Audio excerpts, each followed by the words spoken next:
140 years of ZionsBank history in 140 seconds. It all started July 6, 1873. Governor Brigham Young of the Utah Territory considers organizing a savings bank in Salt Lake Valley called Zions Savings Bank and Trust Company. 4 days later, the bank was incorporated with a capital stock of $200,000. That's a lot of money. Maybe I should start a bank out in the middle of nowhere. October 3, 1873, the day the doors flew open, cashiers recorded deposits of almost $6,000 by 46 depositors. $6,000 back in those days was nothing to sneeze at. During the 1880s and 90s, financial assistance from the bank helped launch several industrial firms that would later become Kennecott Copper, Union Pacific, Utah Power, and Mountain Fuel. You can bet most major industries in Utah were served by Zions in their formative years.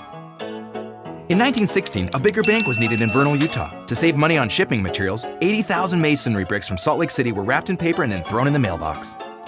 They traveled more than 420 miles by parcel post, much cheaper than sending them by freight wagon. After this stunt, the U.S. Postal Service had to impose weight limits on daily shipments. Today, ZionsBank's Vernal office has the distinction of being the only bank in the country entirely shipped by mail. After the Great Depression, many banks across the nation closed involuntarily. In February of 1932, worried depositors withdrew $1.5 million in 2.5 days, prompting Bank President Heber J. Grant to place a sign in the window assuring that there was no safer bank in the state or the nation. By the end of the month, total deposits exceeded withdrawals. Without that sign, this video probably would have ended here. Luckily, it doesn't. On December 31st, 1957, Zions Savings Bank and Trust Company, Utah Savings and Trust Company, and First National Bank of Salt Lake City merged to form Zions First National Bank. Also, the apostrophe in Zions was dropped. I never really liked that apostrophe anyway.